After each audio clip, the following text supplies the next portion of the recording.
ஹalleluya ஹalleluya ஹalleluya. கர்த்தருடைய பரிசுத்த நாமத்திற்கு மகிமையும் ஸ்தோத்திரமும் உண்டாவதாக. திரும்பவும் ஒரு பரிசுத்த ஆராதனை செய்யக்கூடியான நல்ல ஒரு பாக்கியம் நம்ம தேவனுடைய பிள்ளைகளாக நமக்கு திரும்பவும் தேவனால் உண்டாயிருக்கிறது. அவரை பாடி மகிமைப்படுத்தினோம். அவருடைய வல்லமை நம்மை நிரப்புகிற அன்பிற்காக ஆண்டவரே நான் அதிகமாக சோத்திருக்கிறேன். இந்த சமயமானது கர்த்தருடைய வார்த்தைகளை கேட்டு நம்முடைய ஆத்துமாவை கர்த்தருக்குள் பலப்படுத்திக் கொள்கிற நல்லது ஒரு சமயமாக இருக்கிறது என்று நாம் அறிகிறோம். கர்த்தர் தாமே புறத்திலிருந்து நல்ல வார்த்தைகளை நமக்கு அனுப்பி தருவாராக. காலங்களில் தேவ சமூகத்தில் நாளுக்குரிய நல்ல வார்த்தைகளுக்காக நான் காத்திருந்த பொழுது கர்த்தர் அருளிய வார்த்தைகளை நான் உங்களுக்கு தேவனுடைய நாமத்தினாலே கொடுப்பதற்கு தேவ ஆவியானவர் தாமே எனக்குள்ளும் அவருடைய நல்லாவியை கர்த்தர் தாமே ஊற்றி ஆசீர்வதிப்பாராக. இந்த நாளுக்குரிய பிரசங்க வாக்கியமாக நீதிமொழிகள் புத்தகத்தில் 28ஆம் அதிகாரத்தில் 20வது வசனத்தின் முற்பகுதியை முதல் பகுதியை தேவனாய கர்த்தர் நமக்கு பிரசங்க வாக்கியமாக தியான பகுதியாக தேவனாய கர்த்தர் தந்திருக்கிறார். அந்த வார்த்தைகளை ஒரு தேவனுக்குள்ளே எழுந்து நின்று வாசிக்கலாம். வாசிங்க. நீதிமொழிகள் 28:20. உண்மையுள்ள மனுஷன் பரிபூர்ண ஆசீர்வாதங்களை பெறுவான். அப்போது உண்மையுள்ள மனுஷன் பரிபூர்ணமான ஆசீர்வாதங்களை என்ன செய்வான்? பெறுவான் என்று எழுதியிருக்கிறது. அரைகுறையான ஆசீர்வாதம் அல்ல, ஏதோ கொஞ்சம் ஆசீர்வாதம் அங்கொன்று இங்கொன்றுமான ஆசீர்வாதம் அல்ல, நிறைவான பரிபூர்ணமான முழுமையான ஒரு ஆசீர்வாதத்தை யார் பெறுவார்கள் என்று இங்கே எழுதி வைத்திருக்கிறது என்று சொல்லி பார்க்கிற பொழுது யார் ஒருவர் உண்மை உள்ளவர்களாக தேவ சன்னிதானத்தில் நிற்கிறார்களோ அவர்களை தேவனாய கர்த்தர் என்ன செய்வார்? பரிபூர்ணமான நிறைவான ஆசீர்வாதத்தினால் அவர்களை ஆசீர்வதிப்பார் என்று இங்கே நமக்கு எழுதி கொடுக்கப்பட்டிருக்கிறது. அதற்காக நான் ஆண்டவரை நான் ஸ்தோத்திரிக்கிறேன். உண்மை உள்ளவர்கள் எல்லாவற்றிலும் உண்மை உள்ளவர்களாக இருப்பார்கள். உண்மை உள்ளவர்கள் எப்படி இருப்பார்கள் என்று சொன்னால், சிலரில் உண்மையா இருக்கிறோம், சிலரில் உண்மை இல்லாதிருந்தோம், இருக்கிறோம் என்று இல்லாதபடிக்கு இந்த பரிபூர்ண ஆசீர்வாதத்துக்கு சொந்தக்காரர்களாக தேவனாய கர்த்தரால் குறிப்பிடப்படுகிற இவர்களும் எப்படி இருப்பார்கள் என்று சொன்னால், ஒன்றில் இரண்டில் மாத்திரமல்ல, பலவற்றில் மாத்திரமல்ல, சிலவற்றில் மாத்திரமல்ல, எல்லாவற்றிலும் அவர்கள் என்ன செய்வார்கள்? ஆண்டவருடைய சமூகத்திலே அவர்கள் உண்மை உள்ளவர்களாக அவர்கள் என்ன செய்வார்கள்? எல்லா சூழ்நிலையிலும் அவர்கள் தங்களை காத்துக் கொள்வார்கள், இருப்பார்கள். அப்படி இருக்கிறவர்கள் என்ன செய்வார்கள்? பரிபூர்ணமான ஆசீர்வாதத்தை தேவனிடத்திலிருந்து பெற்றுக் கொள்வார்கள் என்று சொல்லி எழுதப்பட்டிருக்கிறது. அவர்கள் எல்லாவற்றிலும் உண்மை உள்ளவர்களாக இருப்பார்கள். இந்த ஒரு பரிசுத்தவானை முன்னிறுத்தி நாம் பார்க்க போகிறோம். ஆபிரகாம் என்கிறான் ஒரு பரிசுத்தவான். எல்லா காரியங்களிலும் உண்மை உள்ளவராக தேவனுடைய சமூகத்தில் அவர் இருந்தார் என்பதை நாம் வசனத்தின்படி நாம் பார்க்க போகிறோம். அதற்கு ஆவியானவரும் எனக்கும் உங்களுக்கும் துணை செய்வாராக. ஆதியாகம புத்தகத்தில் 12ஆம் அதிகாரத்தில் 8-9 வசனங்களை ஒரு தேவனுடைய எடுத்து வாசிக்கலாம். வாசிங்க. ஆதியாகமம் 12:8-9 வசனங்களை வாசிக்கலாம். வாசிங்க. பின்பு அவன் அவனிடமிட்டு பெயர்ந்து பெத்தேலுக்கு கிழக்கே இருக்கும் மலைக்கு போய் பெத்தேல் தனக்கு மேற்காகவும் கிழக்காகவும் இருக்க கூடாரம் போட்டு அங்கே கர்த்தருக்கு ஒரு பலிபீடத்தை கட்டி கர்த்தருடைய நாமத்தை தொழுது கொண்டான். கர்த்தர் ஆபிரகாமுக்கு தரிசனமாகி உன் சந்ததிக்கு இந்த தேசத்தை கொடுப்பேன் என்றார். அப்பொழுது அவன் தனக்கு தரிசனமான கர்த்தருக்கு அங்கே ஒரு பலிபீடத்தை கட்டினான். பக்தி உள்ளவர்களை கர்த்தர் என்ன செய்தார்? தமக்குன்னே தெரிஞ்சு கொண்டார் என்று சொல்லி சங்கீதத்துல ஒரு வார்த்தை இருக்கிறது. இவர் மெய்யான இறைவனை, இந்த கடவுளை, இந்த தேவனை, நம்முடைய தேவனை இவர் அறிவதற்கு முன்பாகவே இவர் ஒரு உண்மையான பக்தி உள்ள உண்மை பக்தனாக இருந்திருக்கிறார் என்று சொல்லி இவரை குறித்து முன்காரியங்கள் எல்லாம் சொல்லுகிறது. அவருடைய வாழ்க்கையில் முன்காரியங்கள் எல்லாம் சொல்லுகிறது. அதற்காக நாம் ஆண்டவருக்கு நாம் நன்றி செலுத்துவோமாக. இங்கே அவைகள் எழுதப்பட்டிராவிட்டாலும் வேதத்தை பகுத்து ஆராய்ந்து பார்க்கிற சரித்திர ஆராய்ச்சியாளர்கள் அவருடைய காரியங்கள் என்ன என்பதை பகுத்து அறிந்திருக்கிறார்கள். பரிசுத்தவான்கள் நான் கூட பல வேளைகளில் அதை நான் போதித்திருக்கிறேன். அவர் ஒரு அந்நிய ஜாதி மகனாக இருந்தார், விக்கிராராதனை செய்கிறவராக இருந்தார். ஆனால் அந்த விக்கிரங்களுக்கு அவர் ஆராதனை செய்தாலும் அந்த விக்கிரங்களுக்கு உண்மையான பயபக்தியோடு கூட என்ன செய்தார்? ரொம்ப கருத்தாக அவைகளுக்கு அவர் என்ன செய்தார்? ஆராதனை செய்தார். பூஜை புரஸ்காரங்களை அவர் செய்து வந்தார். அப்படி அவர் உண்மை உள்ளவராக இருந்த அந்த விக்கிரகங்களுக்கு அவர் ஆராதனை உண்மையாக செய்தபடியால்தான், பூஜை புரஸ்காரங்களை உண்மையாக செய்தபடியால்தான் ஆண்டவர் அவர் மேல அன்பு கூர்ந்து மெய்யான இறைவன் யார் என்று தமக்கு விளங்க செய்தார். அப்படி செய்தபடினாலே அவருக்கு உண்மையாக ஆராதனை செய்தார் என்று சொல்லி சொல்லப்பட்டிருக்கிறது. பலியிட்டு ஆண்டவருக்கு ஆராதனை செய்ய வேண்டும் என்று அவர் தேவனிடத்தில் கற்றுக்கொண்டார். அப்படினால் எங்க போனாலும் அவர் முதல்ல என்ன செய்வார் என்று சொல்லி பார்க்கிற பொழுது, ஒரு பலிபீடத்தை கட்டுறதுக்கு எது சிறந்த இடம் அப்படின்னு சொல்லி தான் பார்ப்பார். ஆண்டவர் அவரை அழைத்து, நீ உன் தகப்பனையும் தாயையும் உன் ஜென்ம பூமியும் உன் சொந்தங்கள் பந்தங்கள் உறவுகள் எல்லாம் விட்டு நீ எழுச்சி நான் உனக்கு காண்பிக்கிற தேசத்துக்கு போன்னு சொல்லி அவர் பிரயாணப்பட்டு ஒரு குறிப்பிட்ட இடத்துக்கு அவர் வந்த பொழுது அங்கே தாமசிக்க அவர் ஆயுதங்களை செய்தார் என்று சொல்லி பார்க்கிறார். அவருக்கு ஏராளமான மாடுகள் இருந்துச்சு, வேலைக்காரிகள் இருந்தாங்க அப்படின்னு சொல்லி நம்ம பார்க்கிறோம். அவர் ஒரு ஐஸ்வர்யவானாகத்தான் அவர் இருந்தார், கடந்து வந்தார் என்று சொல்லி நம்ம பார்க்க முடிகிறது. அப்படி அவர் வந்திருந்த போதிலும் அவைகளுக்கெல்லாம் இந்த இடத்துல தீவனம் கிடைக்குமா, இந்த இடத்துல மேய்ச்சலுக்குரிய காரியங்கள் இருக்கிறதா, இல்ல நம்ம பிழைப்புக்கு நம்ம சாப்பாட்டுக்கு இங்க வசதியா இந்த நிலங்கள் எல்லாம் இருக்கிறதா என்கிறதை அவர் பார்க்கிறதை காட்டிலும் அவர் இடத்துல போய் தங்குறாரு, கொஞ்ச காலத்துக்கு அங்க இருக்கணும் அப்படின்னு சொல்லி தங்கணும்னு அவர் தீர்மானம் பண்ணுகிறார் அப்படின்னு சொன்னா, அவர் முதல்ல கர்த்தருக்கு பலிபீட கட்டுறதுக்கு ஒரு நல்ல ஒரு பூமி எங்க இருக்கு, ஒரு பரிசுத்தமா அவருக்கு ஒரு பலிபீட கட்டணுங்கிறதா அவர் முதல்ல மனதில் கொண்டு என்ன செய்வார். ஹல்லேலூயா! அவர் முதல்ல பலிபீட கட்டுறது தொழுவதற்கும் இடத்தை தேர்வு செய்யறதுதான் முதன்மையான காரியமா வச்சிருந்தார் என்று சொல்லி பார்க்கிறார். ஆராதனைக்கு போறதுதான் முக்கியம் அப்படிங்கிற மாதிரி இருந்துச்சு வச்சுக்கோங்க. நம்மள மாதிரி யாருக்கு சொல்றதுதான் உருட்டினாலும் சரி புரட்டினாலும் சரி, ஆராதனைன்னா நம்ம கரெக்டா அது பரிசுத்த ஆராதனைன்னா நான் பரிசுத்த ஆராதனைக்கு நம்ம சரியா போயிடணும் அப்படிங்கிற மாதிரி இவரை இதுல ரொம்ப கழுவா உண்மையாக அவர் என்ன செய்திருக்கிறார். எங்க போனாலும் முதல்ல பலிபீட கட்டுவார் தான். தொடர்ந்து பல வேத பகுதிகளை நான் பார்க்கிற பொழுது அவர் இருந்தார் என்று சொல்லி நான் பார்க்கலாம். அப்போ உண்மை உள்ளவங்க எல்லாத்திலையும் உண்மை உள்ளவங்களா இருப்பாங்க. ஹல்லேலூயா! இந்த ஆபிரகாம் ஆண்டவரை தொழுது கொள்கிறதுலே அவருக்கு ஆராதனை செய்கிறதுல ரொம்ப உண்மை உள்ளவராக இருந்தார் என்று நாம் பார்க்கிறோம்.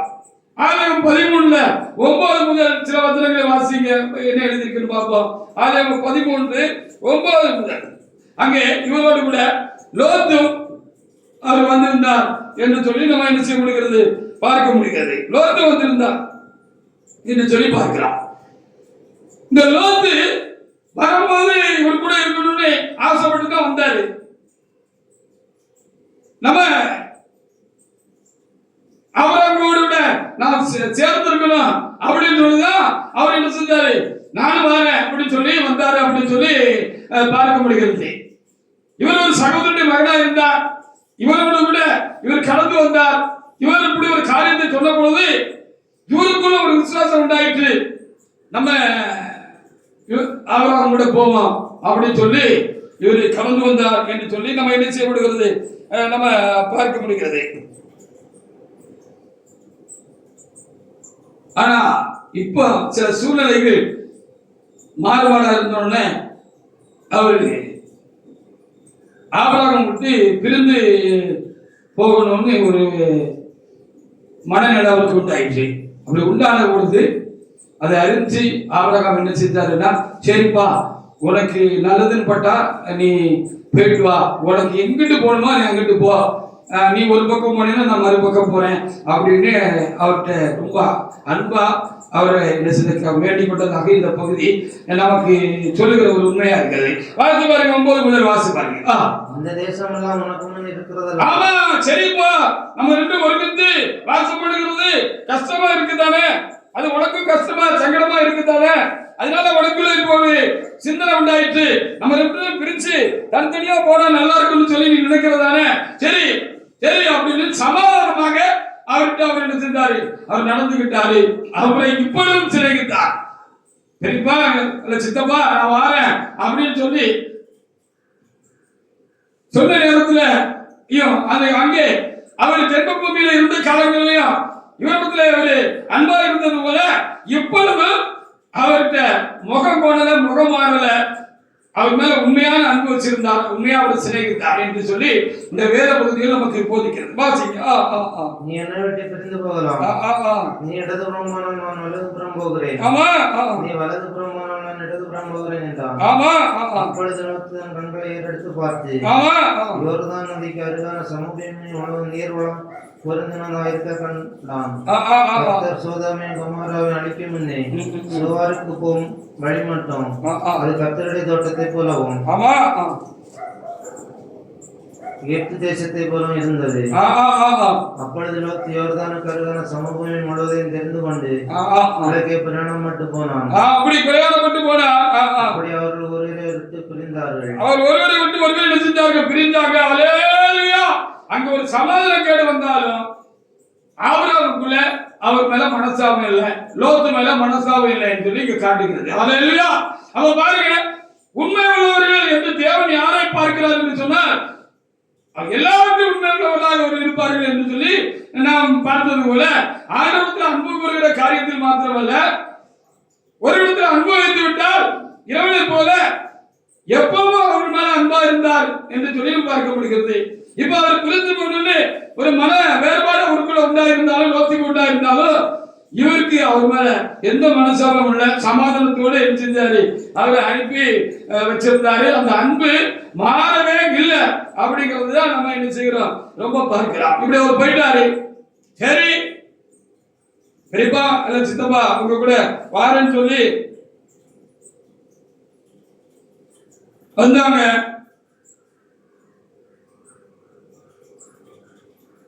வந்திருந்தாலும் கூட இப்ப பிரிஞ்சு போயிட்டானுங்கிற ஒரு சங்கடம் இல்ல, அப்பவும் அவர் மேல ரொம்ப கர்சனையாகவும் அன்பாகவும் இருந்தார். இதான் உண்மை உள்ளவங்க. உண்மை உள்ளவர்கள் என்று தேவன் யாரை சொல்லுகிறார் என்று சொன்னால் அவர்கள் ஒன்றில் ஒன்று மாத்திரமல்ல எல்லாவற்றிலும் உண்மை உள்ளவர்களாக இருப்பார்கள், இருந்தார்கள், இருக்க வேண்டும் என்பதுதான் இன்றைக்கு நமக்கு கொடுக்கிற செய்தியா இருக்கிறது. இதை விட தேராவுடைய மகனாக இருந்தார் என்று வேத பகுதி சொல்கிறது.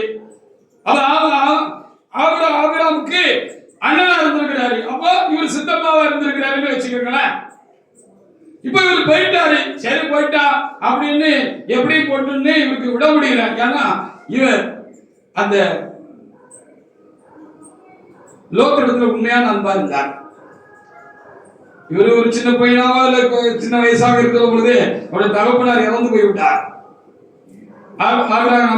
அண்ணனும் லோத்துடைய தகப்பனார் தேராக இறந்து போய்விட்டபடினால தகப்பன் இல்லாத பிள்ளைன்னு சொல்லி இவருக்கும் குழந்தை இல்லாம இருந்ததுனால ஒருவேளை அவர் என்ன செஞ்சிருப்பாரு, இவர் அன்பா தம்முடைய பராமரிப்புல இந்த சாராயும் இந்த ஆபிரகாமும் வச்சிருந்திருப்பாங்க அப்படின்னு சொல்லி நம்ம பார்க்க வேண்டியது. ஹல்லேலூயா. ஒரு அன்பு வச்சிருந்தாரு. இவன் பிரிஞ்சு போயிட்டாலும் அவர் மேல அன்பு மட்டும் இருக்கிற சில மாறல, கரிசனை மாறலங்கிறது தான் இந்த 14 முதல் சில காரியங்கள் நம்ம பார்க்க முடிகிறது. இவர் சோதகுமாராவுக்கு போயிட்டாரு, செழிப்பான பூமியா இருக்கு, ஆடு வைக்கிறதுக்கு நல்ல வசதியான இடந்து போயிட்டாரு. போன இடத்துல அந்த தேசத்தை மற்ற ராஜாக்கள் எல்லாம் போர் பண்ணி பிடிச்சிட்டு போயிட்டாங்க. இந்த செய்தி அவருக்கு வந்தது என்றும் அவர் என்ன செஞ்சாரு அப்படின்னு எழுதியிருக்கிறது. வாசிக்க 14:12 முதல். ஆபிரகாமின் சகோதரனாகிய லோத்து, ஆபிரகாமின் சகோதரனுடைய குமாரனாகிய லோத்து சோதோமிலே குடியிருந்தபடியால் அவனையும் ஆமா அவன் கொலையும் ஆமா ராஜாக்கள் வந்து முறியடிச்ச பொழுது சோதோகுமாரை முறியடிச்ச பொழுது அங்கிருந்த எல்லா மக்களையும் அவங்க கைது பண்ணி அவங்க உடமைகள் எல்லாம் கொண்டு போன பொழுது இந்த லோத்துடைய மனைவி பிள்ளைகள் அவருடைய எல்லா உடமைகளையும் அவங்க என்ன செஞ்சுட்டாங்க, சேர்த்து கைப்பற்றி கொண்டு போயிட்டாங்க அப்படின்னு எழுதப்பட்டிருக்குது. ஆமா வாசிங்க. தப்பியோடன் ஒருவன் எபிரேயனாகிய ஆபிரகாமிடத்தில் வந்து அறிவித்தான். ஆபிரகாம் தன்னோட உடன்படிக்கை செய்திருந்த மனிதராகிய எஸ்கோலுக்கு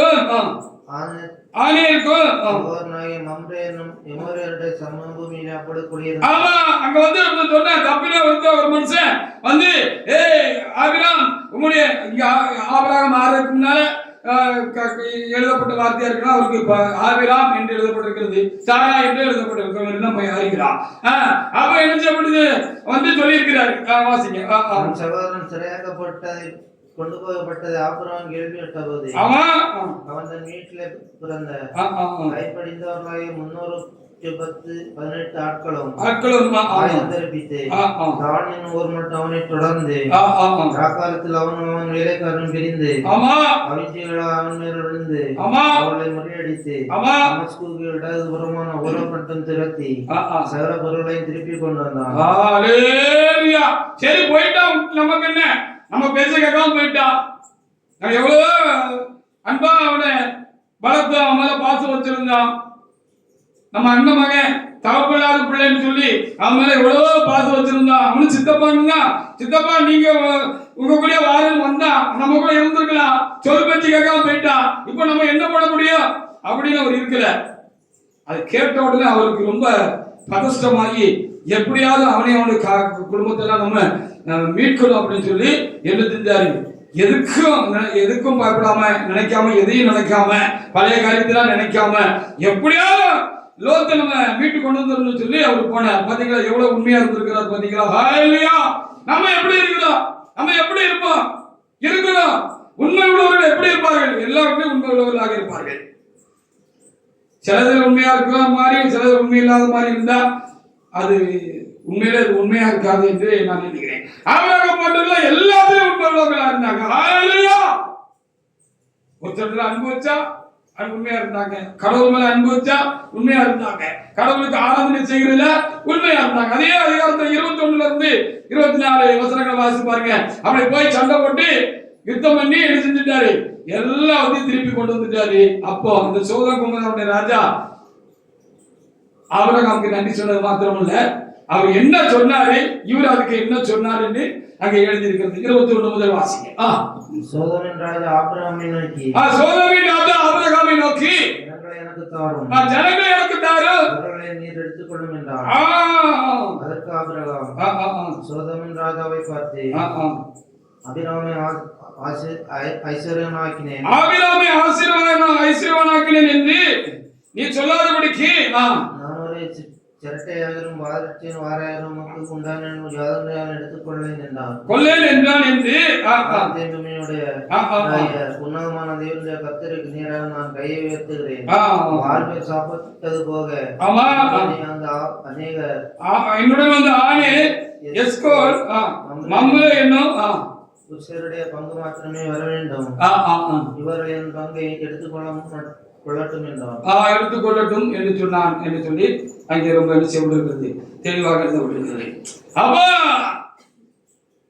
திரும்ப ஜனங்கள் கிடைத்தது, திரும்பவும் சாது விடுவிக்கப்பட்டது பெரிய காரியமாக அந்த ராஜாவுக்கு தெரிஞ்சதுனால அவரு என்ன செஞ்சிருக்கிறாரு, ஆபிரகாம் பார்த்து செப்பா இவ்வளவு தூரம் நாங்க அவனுக்கிட்ட சிறையா போனோம், நாங்க விடுவிக்கப்பட்டதே பெரிய காரியம், அதனால உமக்கு நன்றி, உங்க கடவுளுக்கும் உங்க ஆண்டவருக்கும் உன்னோட தைரியத்துக்கும் ரொம்ப நன்றிப்பா அப்படின்னால அந்த பொருளெல்லாம் நீங்க எடுத்துக்கோங்க, எங்களுக்கு வேண்டாம், நீதான் எடுத்துக்கொண்டு சொன்ன பொழுது அதெல்லாம் எனக்கு வேண்டாம்னு பொருளாசை இல்லாதவராக இருந்தார். அதுலயும் உண்மை உள்ள மனுஷனாக இருந்திருக்கிறார். பாத்தீங்களா, ஹல்லேலூயா. அடுத்த பொருளுக்கு ஆசைப்படல அவரு. ஹல்லேலூயா. ஒரு வகையில நியாயமா கூட இருக்கலாம், இவராலதான் அதெல்லாம் திரும்ப கிடைச்சிச்சு, இருந்தாலும் நமக்கு அது வேண்டாம்ப்பா.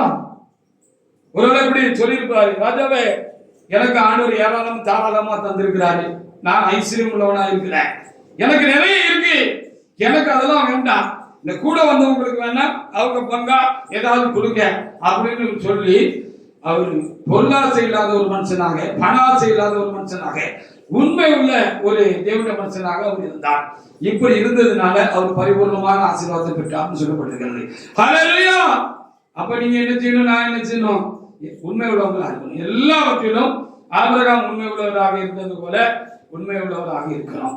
தொடர்ந்து அந்த வேத பகுதியில நம்ம வாசித்தோம் அப்படின்னு சொன்னா, ஆண்டவரு அவரு உண்மை உள்ள ஒரு மனுஷன்னு அவரு சொன்னாரு அப்படின்னு ஆதியாகமம் 18:17 முதல் நீங்க வாசி பார்த்தீங்கன்னா எழுதப்பட்டிருக்கிறது.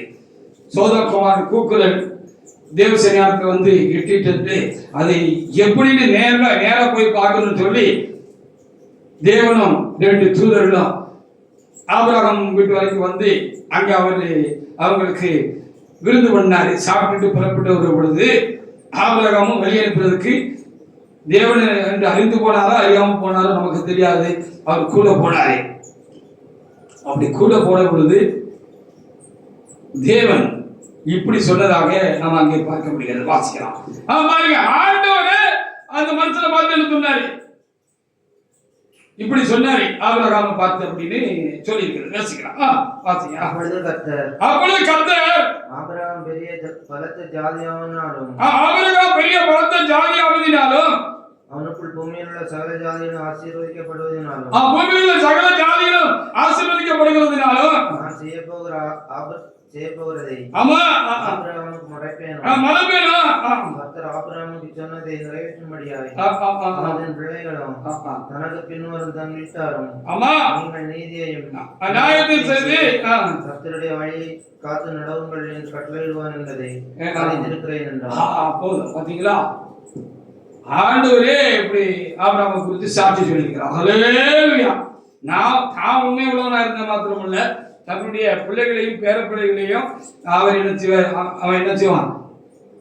உண்மையா இருக்கணும்ப்பா அப்படின்னு அவங்களுக்கும் ஆண்டவரை குறித்து உண்மையா இருக்கிறதுனால உண்டாக போகிற ஆசீர்வாதத்தை குறித்து கண்டிப்பாக அவன் சொல்லுவான் அப்படின்னு ஆண்டவரே சொன்னார். என்ன செய்யப்பட்டிருக்கிறது? எழுதப்பட்டிருக்கிறது. ஹல்லேலூயா. அப்படியே அவரு ஈசாக்கையும் யாக்கோபையும் ஏசாவையும் அவருடைய பிள்ளைகளையும் கூட கண்டதாக நாம் அப்படியே வேத புத்தகத்தில் என்ன செய்ய முடிகிறது? நாம் பார்க்க முடிகிறது. அவர் 178 வயசு வரைக்கும் என்னமோ அவரு உயிரோடு கூட இருந்தார். ஈசாக்கு பிறந்த பொழுது அவருக்கு வயசு இன்னும் என்று எழுதியிருக்கிறது. ஈசாக்கு பிள்ளைகளை யாக்கோபையும் ஏசாவையும் கூட பார்த்தார் என்றெல்லாம் வேத புத்தகத்தில் எழுதப்பட்டிருக்கிறது. இப்படி பேர பிள்ளைகளை எல்லாம் கண்டாரு அப்படின்னு சொல்லி வேதத்தில் என்ன செய்யப்பட்டிருக்கிறது? எழுதி கொடுக்கப்பட்டிருக்கிறது. அப்ப அவங்களுக்கெல்லாம் அவர் சொல்லுவாருன்னு ஆண்டவர் அறிஞ்சிருந்தாரு. அவன் உண்மை உள்ள மனுஷன்னு ஆண்டவரே சர்டிபிகேட் கொடுத்தாரு. நம்மளும் இப்படி எல்லாத்திலும் உண்மை உள்ளவர்களா இருந்தோம்னா, ஆபிரகாம் மாதிரி இருந்தோம்னா, நாமளும் பரிபூர்ணமான ஒரு ஆசீர்வாதத்தை நம்ம என்ன செய்வோம்? கண்டிப்பாக நம்ம பெறுவோம் அப்படின்னு சொல்லி இருந்தது. கடைசியா பாருங்க, ஆதியாகமம் 22ல 1-2 வசனங்களை வாசிங்க. பெரிய அவருக்கு ஒரு சோதனை வந்துச்சு. அது பெரிய சோதனை தான். சோதனை நேரத்தில் உண்மையா இருந்தார். ஆசீர்வதிக்கப்பட்ட நேரத்தில் மாத்திரமல்ல, சோதனை அவருக்கு வந்த பொழுதும் அவர் என்ன செஞ்சாரு? அவர் உண்மை உள்ள ஒரு மனுஷனாக அவர் என்ன செஞ்சாரு? இருந்தாரு அப்படின்னு சொல்லி வேத புத்தகத்திலே நமக்கு எழுதி கொடுக்கப்பட்டிருக்கிறது. வாசிக்கலாம். வாசிக்க பாப்பா. காரியங்கள் நடந்த பின்பு ஆமா தேவன் ஆபிரகாமை சோதித்தார். எப்படி எனில் அவர் அவனை நோக்கி ஆபிரகாம் என்றார். ஆமா, அவன் இது அடியேன் என்றான். அப்பொழுது அவர் என்ன செஞ்சார்? புத்திரனும் ஏகசுதனும் நேசகுமாரனான ஈசாக்கை இப்பொழுது அழைத்துக் கொண்டு மோரியா தேசத்துக்கு போய் அங்கே நான் உனக்கு குறிக்கும் மலைகள் ஒன்றின் மேல் அவனை தகன பலியிடு என்றார்.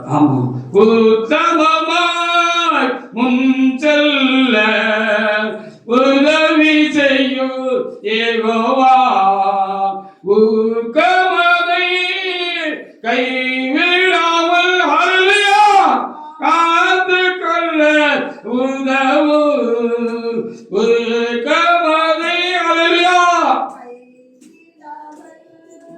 காத்து கொள்ள உதவு ஹல்லேலூயா. அப்போ சோதனை நேரத்தில்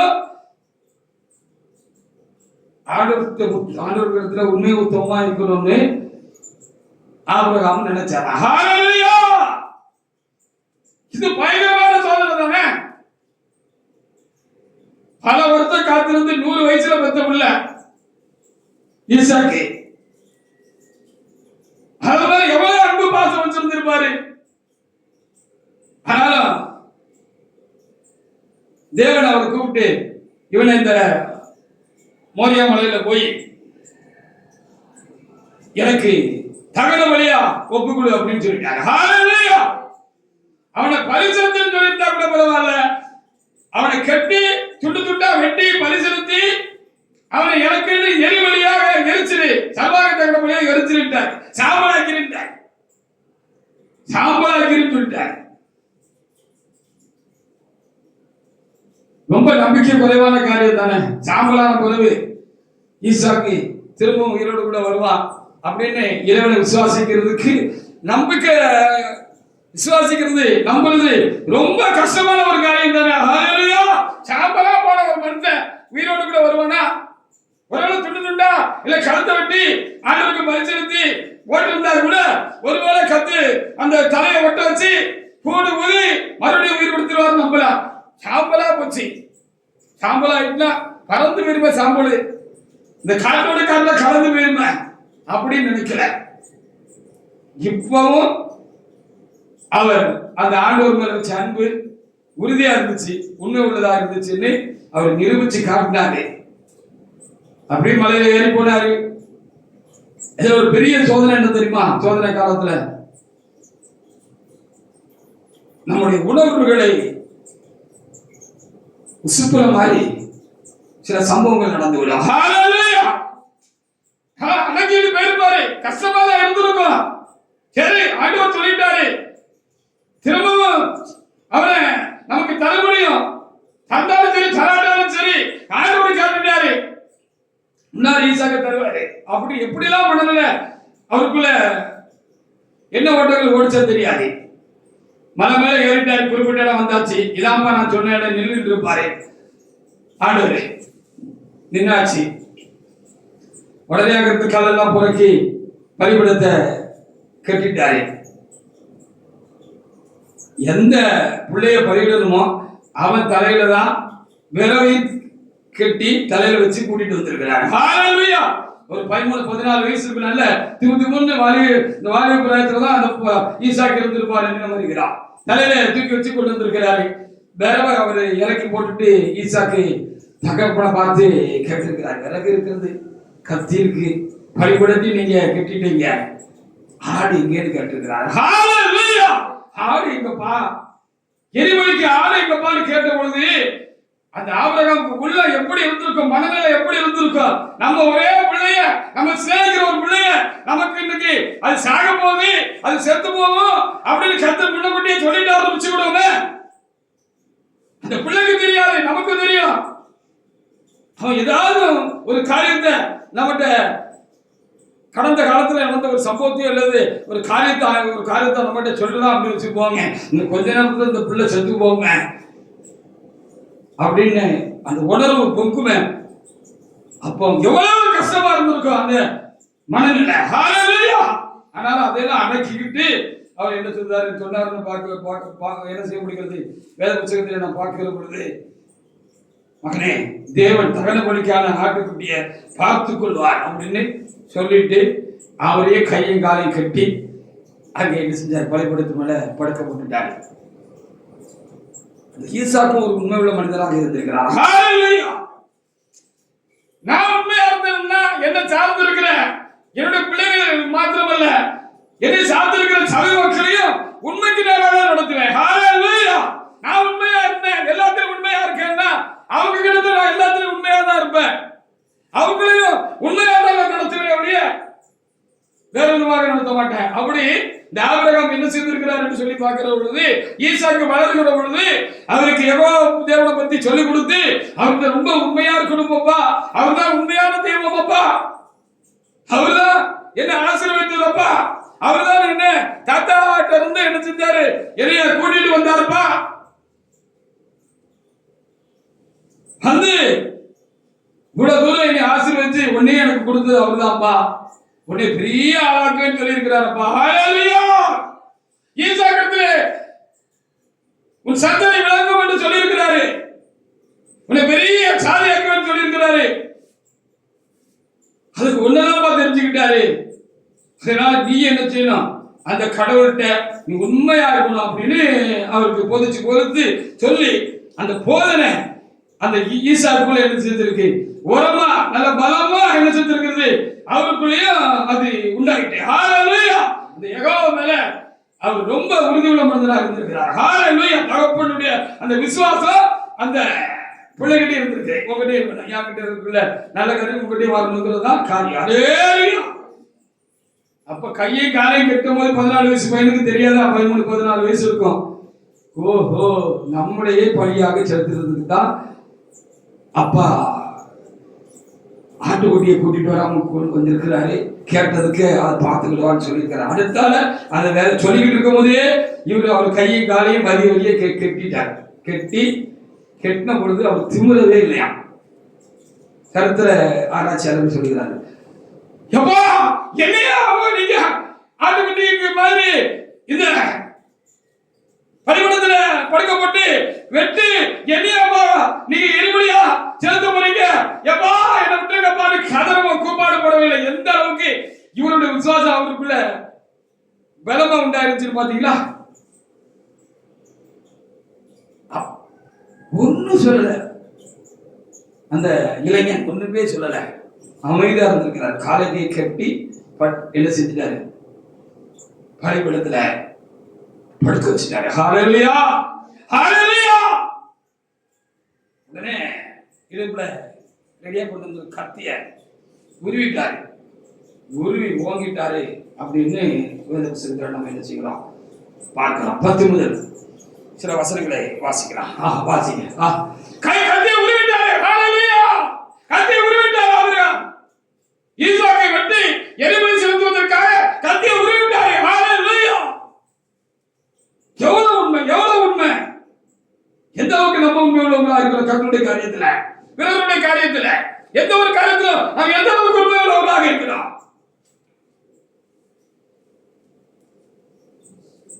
வாசிக்க. பின்பு ஆபிரகாம் ஆதியாகமம் 22:10. பின்பு ஆபிரகாம் குமாரனை வெட்டும்படிக்கு தன் கையை நீட்டி கத்தி எடுத்தான். வெட்டும்படிக்கு நீட்டி கையை கத்தி எடுத்தான். அப்பொழுது கர்த்தருடைய தூதனானவர் வானத்திலிருந்து ஆபிரகாமே, அப்பொழுது கர்த்தருடைய தூதனானவர் வானத்திலிருந்து ஆபிரகாமே என்று சத்தமோடு கூப்பிட்டிருப்பாரு. ஹல்லேலூயா. பதறி கூப்பிட்டிருக்கிறாரு. அவரே பதறிட்டார். ஆண்டவரே பதறிட்டார். வெட்டிடுவோம் போலக்க அப்படின்னு அவரே பதறிட்டாரு. கடவுளே பதறிட்டாரு. ஹல்லேலூயா. மெதுவா கூப்பிடல, ஆபிரகாமே அப்படி கூப்பிடல, ஆபிரகாமே ஆபிரகாமே அப்படின்னு 2 நேரம் சவுண்ட் போட்டு கூப்பிட்டிருக்காரு. அப்படி கத்தியை கையில வச்சவரு என்ன ஆண்டவரேன்னு அவரை ஏற்று பார்த்திருக்கிறார். ஹல்லேலூயா. வாசிங்க. அவன் இதோ அடியேன் என்றான். அப்பவும் இதோ அடியேன் என்று அமைதியா அவர் சொன்னாரு. எந்த கலக்கமும் குழப்பமும், எந்த அவிசுவாசமும், எதிர்மறையான எந்த எண்ணமும் அவருக்கும் தேவனுக்கு காரியத்தில் இல்ல, பிள்ளையை படிக்கிறது காரியத்தில் இல்ல. ரொம்ப அமைதியா சொன்னாரு. சொல்லும் அடியேன் சொல்லுகிறாரு. வாசிங்க. அப்பொழுது கர்த்தர் வாசிங்க. அப்பொழுது அவர் பிள்ளையாண்டான், உன் கையை போடாதே, அவனுக்கு ஒன்றும் செய்யாதே, நீ அவனை உன் புத்திரன் என்றும் ஒரே ஏக புத்திரன் என்றும் நீ ஏக சுதன் என்றும் பாராமல் எனக்கு ஒப்பு கொடுத்த ஒரே பிள்ளைதான் என்று பாராமல் எனக்கு ஒப்பு கொடுத்தபடியால் நீ தேவனுக்கு பயப்படுகிறவன் இப்பொழுது அறிந்திருக்கிறேன் என்றார். எனக்கு பயப்படுற பயம் உனக்கிட்ட உண்மையா இருக்குப்பா, உண்மையிலே எனக்கு பயப்படுறவன்னு அவருடைய செயல்பாட்டு மூலமாக பார்த்து சொன்னாருன்னு சொல்லப்படுகிறார். நம்ம உண்மை உள்ளவர்கள் என்று எண்ணிக்கொள்கிறோம், உண்மை உள்ளவர்களாக கூட இருக்கலாம். ஆனால் இப்படிப்பட்ட சோதனை காலங்களில் தான், சோதிக்கப்படுகிற வேலைகளில் தான், நாம் பாதிக்கப்படுகிற வேலைகளில் தான் நாம் எந்த அளவுக்கு உண்மை உள்ளவர்களாக இருக்கிறோம் என்று தேவன் அறிகிறது மாத்திரமல்ல, நாமும் அறிந்து கொள்ள வேண்டும் முடியும் என்று சொல்லி பார்க்கிறோம். ஹல்லேலூயா.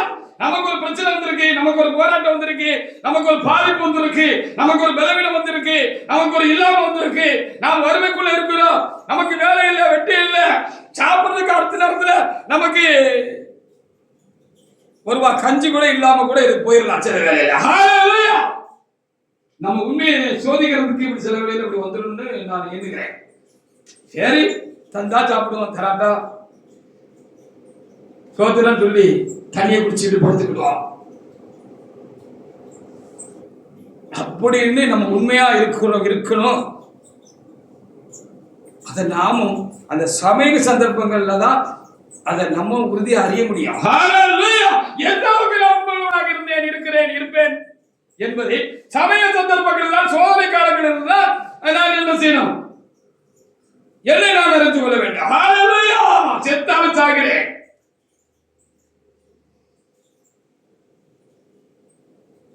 நீ என்னிடத்தில் வைத்த அன்பு மாறாத ஒரு அன்பு என்று சொன்னார். ஒரு நிலைத்த அன்பு, நிலையான அன்பு, உறுதியுள்ள அன்பு, உண்மையான அன்பு என்று சொன்னார். நானும் உண்மையில வைத்திருக்கிற அன்பு குணத்திலிருந்து என்னை அநேக ஆசீர்வாதங்களை சுதந்திரித்துக் கொண்ட நானும் உண்மையாக நிறைய காரியங்களை பெற்றுக்கொண்ட நானும் உண்மையாக வாழ்ந்து சுகமா இருந்த நானும் இந்த சோதனை காலத்துல ஹல்லேலூயா நானும் உம்மிடத்துல உண்மையான அன்பு வச்சிருக்கிறேன்னு அது காட்டுறதுக்கு எனக்கு கூட ஒரு சோதனை வந்திருக்குன்னு யார் ஒரு சோதனையில உண்மையா இருக்கிறார்களோ அவர்களை தேவன் என்ன செய்வார்? உண்மை உள்ள மனிதன் பரிபூர்ணமான ஆசீர்வாதத்தை பெறுவார். நிறைந்த ஆசீர்வாதத்தை நம்ம கொடுத்துதான் அனுப்புவாரு. ஹல்லேலூயா. அப்படிங்கிறது தான் இந்த ஆபிரகாமுடைய சரித்திரம் சொல்றது. 16 முதல் 18 வரை கூட அதே அதிகாரத்தில் வாசித்து பாருங்க. நீ உன் புத்திரன் என்றும் உன் ஏகசுதன் என்று பாராமல் அவனை ஒப்புக் கொடுத்து இந்த காரியத்தை செய்தபடி அவனை ஒப்புக் கொடுத்து எனக்கு பயந்து என் மேல் உள்ள அன்பு இன்னது என்பதையும் நீ உறுதிப்படுத்தி இதை செய்தபடினாலே நான் உன்னை ஆசீர்வதிக்கவே ஆசீர்வதித்து வானத்து நட்சத்திரங்களைப் போலவும் வானத்து நட்சத்திரங்களைப் போலவும் கடற்கரை மணலைப் போலவும் பெருகவே பண்ணேன் என்றும் உன் சந்தேகங்களின் சத்துருக்களின் வாசல்களை சுதந்திரித்துக் என்றும் ஆமா சுதந்திரித்துக் கொள்வார்கள் என்றும் நீ என் சொல்லுக்கு கீழ்ப்படிந்தபடினால் சந்ததிக்குள் பூமியில் உள்ள சகல ஜாதிகளும் ஆசீர்வதிக்கப்படும் என்று அவர் பேர் என் பெயரில் ஆணையிட்டேன் என்று கர்த்தர் சொல்லுகிறார். உன்ன மாதிரி உண்மையா இருக்கிறவங்கள ஒரு நிமித்தம் ஆசீர்வதிப்பேன்னு ஆண்டவர் சொல்லியிருக்கிறார். ஹல்லேலூயா. அதான் அதுக்கு ஒரு பொருள் 18ல சொல்லப்பட்டதுக்கு அதான் பொருள். நீ என் சொல்லுக்கு கீழ்ப்படிந்தபடினால் உன் சந்ததிக்குள் பூமியில் உள்ள சகல ஜாதிகளையும் ஆசீர்வதிக்கப்படும் என்று ஆண்டவர் என்ன செஞ்சாரு? தாமரையே ஆணையிட்டாரு அப்படின்னு சொல்லப்பட்டிருக்கிறது. சத்தியமா சொல்லுங்கம்மா. உடனே அம்மா செல்லத்துல சொல்லுங்க பார்த்திருக்கீங்களா? பிள்ளைகள் அம்மா கிட்ட தான் இப்படி செல்லமா விளையாடுவாங்க, அப்பா கிட்ட கொஞ்சம் விலகியே தான் இருப்பாங்க. ஹல்லேலூயா. அப்ப அம்மா கிட்ட ஏதாவது ஒரு காரியத்தை கேட்கிற பொழுது சரி நான் தாரேன் விடல சும்மா இருப்பல அப்படின்னு சொல்லிக்கிற பொழுது சத்தியமா தருவீங்களாமா அப்படின்னு சொன்னா சத்தியமா தருவேன்னு அம்மா என்ன செய்வாங்க? தலையே கை வச்சு சொல்லுவாங்க. அதான் ஆணை இருக்கிறது. ஹல்லேலூயா. சத்தியமா தருவோம் பிள்ளை, சத்தியமா தருவியாமா? சத்தியமா அம்மா சத்தியமா நான் உனக்கு தரேன் அப்படின்னு சொல்லுவாங்க. ஹல்லேலூயா. அப்படி ஆண்டவர் தாமலே சத்தியம் பண்ணாருன்னு இங்க எழுதப்பட்டிருக்கிறது. ஆணையிட்டார் என்று சொல்லப்பட்டிருக்கிறது. தாமலே கர்த்தர் ஆணையிட்டார். உன்ன மாதிரி உண்மையா இருக்கிற எந்த மனுஷனையும் நான் உனக்குள்ள ஆசீர்வதிப்பேன், உன் சந்ததிக்குள்ள ஆசீர்வதிப்பேன். நீ உண்மையில மனத்திலாக இருந்தபடினாலே எல்லா காரியத்திலும் நீ உண்மை உள்ள மனத்திலாக நீ இருந்தபடினாலே உனக்குள்ளாக உன்ன மாதிரி உண்மையா இருக்கிறவங்களை எல்லாம் நான் ஆசீர்வதிப்பேன்னு சொன்னார். ஹல்லேலூயா. அப்ப நம்மளும் ஆபிரகாம் போல உண்மை உள்ளவர்களாக இருந்தால் நாமும் பரிபூர்ண ஆசீர்வாதத்தை கண்டிப்பாக பெற்றுக்கொள்வோம். ஹல்லேலூயா.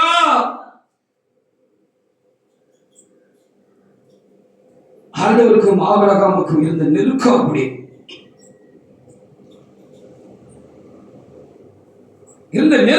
ஹல்லேலூயா. அந்த நெருக்கம், அந்த உண்மையான நெருக்கம் நமக்கும் ஆண்டவருக்கும் வேணும். ஹல்லேலூயா.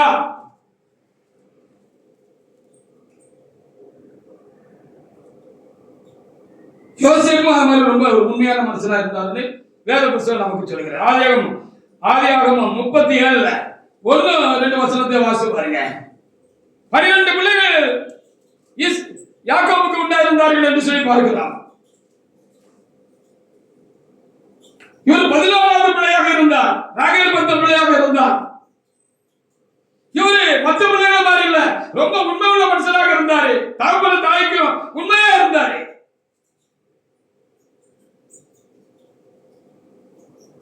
வீடு நல்லா இருந்தா நாடு நல்லா இருக்கும் அப்படின்னு பொதுவா சொல்லுவாங்க. பார்த்திருக்கீங்களா? வீடு நல்லா இருந்தா நாடு நல்லா இருக்கும், வீடு நல்லா இருந்தா சபை நல்லா இருக்கும். பாத்தீங்க 37:1-2. யாக்கோபு தன் தகப்பன் தங்கியிருந்த கானான் தேசத்திலே குடியிருந்தான். அவன் தன் தகப்பன் தங்கியிருந்த கானான் தேசத்திலே குடியிருந்தான். யாக்கோபுடைய சந்ததியின் வரலாறு. யாக்கோபு சந்ததியின் வரலாறு. யோசேப்பு 17 வயதிலே தன் சகோதரனை ஆடுகளை மேய்த்துக் கொண்டிருந்தான். ஆமா. அந்த இளைஞன் பில்காள் செல்வாள் எனும் தன் தகப்பனுடைய மண்மனையாட்டி குமாரனோட இருந்து அவருடைய துன்மார்க்கத்தை தன் தகப்பனுக்கு சொல்லி கூட இருந்த அந்த 10 பேரும் எழுதி 10 பேரும் துன்மார்க்கமா இருந்தாங்க. தகப்பன் சொல்லுக்கு கீழ்ப்படியாம அடங்காதவங்களா, இல்லது அப்பா பார்க்கிற பொழுது முகமன் சொல்லுகிறவர்களாக, முகஸ்துதி பண்ணுகிறவர்களாக சில பிள்ளைகள் இருப்பாங்க. பார்த்திருக்கீங்களா? நம்ம நேரில் நம்ம பக்கத்தில் இருக்கிற பொழுது ரொம்ப பவ்யமா இருப்பாங்க. டேய் அப்படின்னு அவங்க பேரை சொல்லி கூப்பிட்டோம்னா, அப்பா என்னப்பா, ஐயா அப்படின்னு அம்மா கூப்பிட்டா என்னம்மா அப்படின்னு வருவாங்க. அவங்க பக்கத்துல நம்ம இருக்கிற வரைக்கும் தான், நம்ம பக்கத்துல அவங்க இருக்கிற வரைக்கும் தான். நம்ம இல்லைன்னு சொன்னா, ஊருக்குள்ள போயிட்டான்னு சொன்னா விளங்காத பிள்ளையா இருக்கும் சில பிள்ளைகள். ஊருக்குள்ள இருந்து வந்து சொல்லுவாங்க, என்னம்மா பிள்ளைய கண்டிச்சு வளர்க்க கூடாதா, என்னப்பா உன் பிள்ளைய கண்டிச்சு வளர்க்க கூடாதா, சரியான போக்கிரி பேரா இருக்கானே, அவன் என்ன ஊருக்குள்ள செய்யறான்னு உங்களுக்கு தெரியாதான்னு சொன்னா நம்மளால நம்பவே முடியாது. நம்ம நம்பவே மாட்டோம். இந்த பிள்ளைய இப்படி செய்யுமா, இந்த பூனையை பால் குடிக்குமா அப்படின்னு ஒரு பழமொழி சொன்ன மாதிரி நமக்கு இருக்கு. இந்த பிள்ளை இப்படி செய்யுமா, நமக்கு நம்புறதுக்கு ரொம்ப கஷ்டமா இருக்கும். அப்படி ஒருவேளை இந்த 10 யாக்கோபுடைய பிள்ளைகளும் இருந்திருப்பாங்கன்னு சொன்னேன். இவருக்கு ஒரு தம்பி இருந்தார், பென்யமீன். இவர் 16வது பிள்ளை. ஆனா இவர் அப்படி இல்லாததுனால அப்பா கண்ணுக்கு மறைவா இவங்க செய்யற தப்பான காரியங்கள் எல்லாம் இவரு பார்த்து சொல்லி கேட்காததுனால, சகோதரன் சொல்லியிருப்பாரு, வேண்டாம் மாதிரி நீங்க இப்படி என்ன செய்யாதீங்க செய்யாதீங்க அப்படின்னு என்ன செஞ்சிருப்பாரு, சொல்லி இருந்திருப்பாரு. சொல்லி கேட்கல. அப்பாவுக்கு அசிங்கமாச்ச, நம்ம குடும்ப பேரை கருத்துருமே, அப்பா எவ்வளவு நல்ல மனுஷன், அவர் பேரை கருத்துருமே, அவர் எவ்வளவு பயன்படுத்தி மனுஷன், இதுவே இப்படி இருக்கு அப்படின்னு சொல்லி அப்பா காதுல போட்டு வைப்பான். அப்பா கண்டிச்சாலும் இவங்க திருந்த மாட்டாங்களான்னு இப்படி போட்டு வைக்கிற ஒரு மனுஷனாக, ஒரு உண்மை உள்ள மனுஷனாக யோசேப்பு இருந்திருக்கிறார். அங்க பாருங்க, யாக்கோபுடைய சந்ததியின் வரலாறுன்னு போட்டு முன்ன பெற்ற 10 பிள்ளையும் விட்டுட்டு யோசேப்புன்னு அந்த வரலாறு ஆரம்பிக்க பாருங்க. அந்த வரலாறு அடுத்தால அவர்கிட்ட இருந்து ஆரம்பிக்க. அந்த அளவுக்கு அவரு தாத்தா மாதிரி அப்பா மாதிரி ஆண்டவருக்கு ரொம்ப உண்மை உள்ள ஒரு மனுஷனாக அவர் இருந்திருக்கிறாரு. 39ல 3 இருக்கிற வசனங்களே வாசிங்க. கர்த்தர் அவனோட இருக்கிறார் என்றும், கடைசியில் அப்படி பல பிரச்சனையாக எல்லாம் உங்களுக்கு சரித்திரம், யோசேப்பின் சரித்திரம் தெரியும். அவரை குழியில போட்டு தூக்கி எடுத்து இஸ்மாயிலுக்கு வித்துட்டாங்க. இந்த இஸ்மாயிலை கொண்டு போய் எகிப்தில் இருந்த போத்திபார் என்கிற ஒரு ராஜாவுல ஒரு உயர்ந்த பதவியில அதிகாரியா இருக்கிறதானே தலையாருக்கு கொண்டு போய் வித்து கொண்டாங்க. அங்கேயும் போய் இந்த மனுஷன் உண்மையா தான் இருந்திருக்கிறாரு. அதனால இவர் தொட்டதெல்லாம் தொலைக்குச்சின்னு எங்க எழுதப்பட்டிருக்கிறது. தொட்டதெல்லாம் தொலைக்குச்சி, பொண்ணாயிட்டு. வாசிங்க. அவன் செய்கிற யாவையும் கர்த்தர் வாக்கிய பண்ணுவார் என்று அவன் எஜமான் கண்டு, ஆமா, யோசேப்பினிடத்தில் தயவு வைத்து அவனை தனக்கு ஊழியக்காரனும் தன் வீட்டுக்கு விசாரணைக்காரனுமாக்கி அவர் ஒரு ஸ்டாப் ஆக்கிட்டாரு, ஒரு காரியகட்சி ஆக்கிட்டாரு. வீட்டுக்கு இவன் அடிமைதான், குற்றங்கள் செய்யத்தான் போனாரு. ஏதோ தோட்டத்துல மண்ணு வாங்க, சுத்தி காரியங்களை செய்ய, அடிமைகள் செய்ய, வேலைகளை செய்ய, இல்ல தண்ணி சுமந்துட்டு வர, இல்ல கட்டடம் கட்டுறதுக்கு சுமை சுமக்க, இப்படித்தான் ஆரம்பத்தில் வச்சிருந்தாரு. அவர் கூர்ந்து பார்த்துக்கிட்டே இருந்திருக்காரு. இந்த மனுஷன் எதை செஞ்சாலும் உண்மையா செய்யறானே, அக்கறையா செய்யறானே, ஏதோ கடமைக்கு அவன் செய்யலையா, உண்மையா செய்யறானே, உண்மையான ஆளா இருக்கானே போத்திபார் பார்த்துக்கிட்டே இருந்திருக்கிறார். இருந்ததுனாலதான் அவனை ஸ்டெப்பா உயர்த்தி அவனை ஒரு காரியம் நினைச்சு ஆகிட்டார். வாசிங்க. தனக்குண்டான யாவை அவன் கையில ஒப்பித்தான். கடைசியில மேனேஜர் ஆயிட்டார். பாத்தீங்களா? ஹல்லேலூயா! போத்திபாருக்கு அவர் மேனேஜர் ஆயிட்டாரு. இந்த உயர்வு எதனால வந்துச்சு? அவருடைய உண்மைத்தன்மை, அவர்கிட்ட இருந்த உண்மைத்தன்மை தான் அது காரணம். அவர் உண்மையான ஒரு மனுஷனா இருந்ததுதான் அதற்கு காரணம். ஹல்லேலூயா! உண்மையா இருந்ததுனால போத்திபார் அவர் என்ன செஞ்சாரு? வீட்டுக்கு அவர் எல்லா காரியத்துக்கும் அவரை மேனேஜர் ஆக்கிட்டார். காரியதரிசியை பெரிய ஆளா ஆக்கிட்டார். வாசிங்க. அவனை தன் வீட்டுக்கு தனக்குண்டான யாவற்றையும் விசாரணைக்காரனாக முதற்கொண்டு கர்த்தர் யோசேப்பு நிமித்தம் எகிப்தியன் வீட்டை ஆசீர்வதித்தார். எகிப்தியன் வேளையில் அவனுக்கு உண்டான எல்லாருக்கும் கர்த்தருடைய ஆசீர்வாதம் இருந்தது. என்ன சாப்பிடணும்னுங்கிற மாத்திரம் தான் அவர் முடிவு பண்ணார். தான் சாப்பிடுற ஆகாரத்தை மாத்திரம் தான் முடிவு பண்ணார். மற்ற எல்லாத்தையும் அவனுக்கு கீழே அந்த போத்திபாரி கீழே இருக்கிற விசாரணைக்காரர்கள் இருப்பார்களோ, இவர் தலைமை விசாரிப்புக்காரனாக யோசிப்பு இருந்தார். என்ன காரியத்தை ஐயா இதை எப்படி செய்ய அப்படின்னு சொல்லி கேட்டா இவரு கருத்து எதுவும் சொல்ல மாட்டாரு. நீ யோசிப்பிட்ட போய் கேளு, யோசிப்பு சொல்லுவான். ஐயா இதை எப்படி யோசிப்பிட்ட போய் கேளுப்பா, அவன் என்ன சொல்றான் அப்படி செய்ப்பா அப்படின்னு விட்டுருவாரு. ஹல்லேலூயா.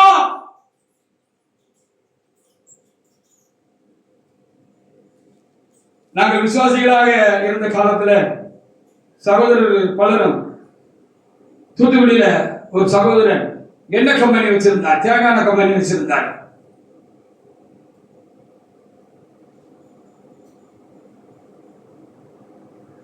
அவ அந்த கம்பெனியில பல வேலைகள்ல நம்முடைய பிள்ளைகள் இருந்தார்கள். சிலர் படிப்பு இல்லாதவர்கள் தேங்காய் ஆட்ட செக்ல வேலை பார்த்தாங்க.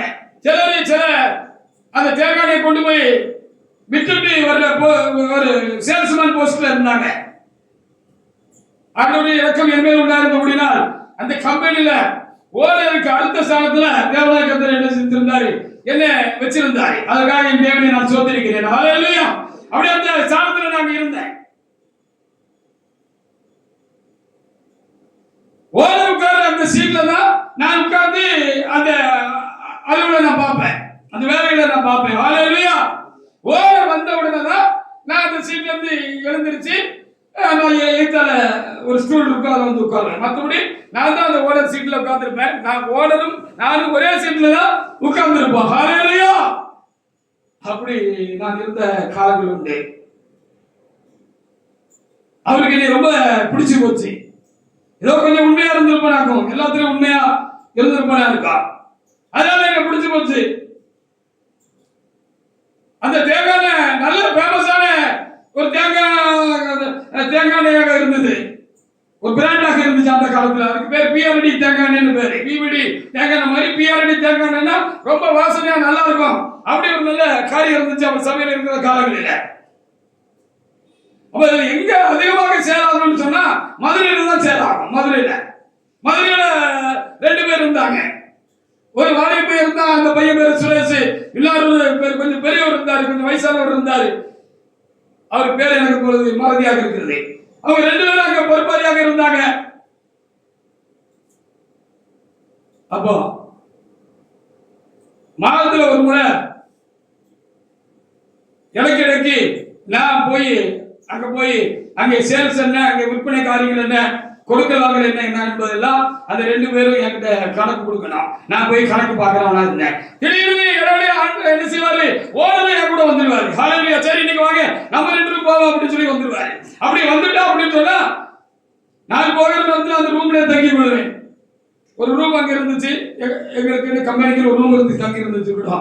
ஓனர் கூட போகிற பொழுது அவர் ஓனர் இல்லவா, அவரு அந்த காலத்துல ரூம் போடுவாரு, ரூம் லாட்ஜிங் போட்டுட்டாருன்னா டபுள் பெட் போட்டு என்னையும் அவருடைய நினைச்சுக்கிடுவாரு. அவரு சனத்துல என்ன சமமா என்ன வச்சுக்கிடுவாரு. ஹல்லேலூயா. 2 பேரும் போகும்போதே பேசிக்கிட்டே போவான். ரூம்ல போய் தங்கினாலும் அங்கேயும் போய் சாப்பிட எல்லாம் ஒண்ணு போல தான் போவான். ரூம்ல போய் தங்கிக்கிடுவான்.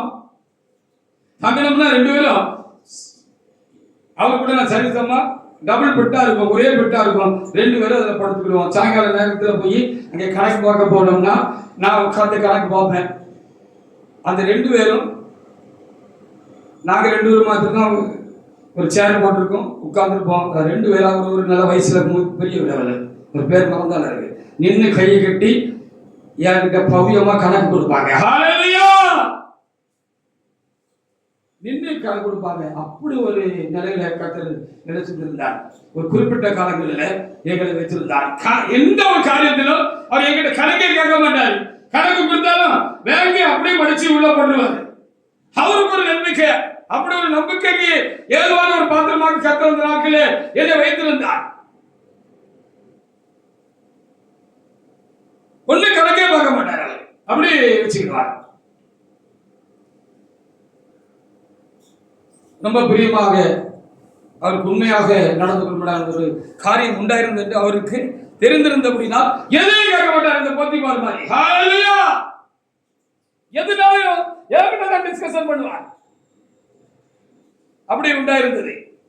நம்முடைய பிள்ளைகளும் சிலர் உரிமை பாராட்டி போகிற இடங்கள்ல மற்றவங்க எல்லாம் களவாண்டு இருக்காங்க. அதுக்கு முன்னால இந்த எண்ணெய் டின்னெல்லாம் கொண்டு போய் விற்கிற நேரத்தில் ஒரு டின்னு 500 ரூபான்னா 500 ரூபாய்க்கு வித்துட்டு 400 ரூபான்னு வித்தேன்னு சொல்லி 100 டின்னுக்கு சுமார் 10,000 ரூபாய்க்கு மேலே என்ன செஞ்சிருவாங்க,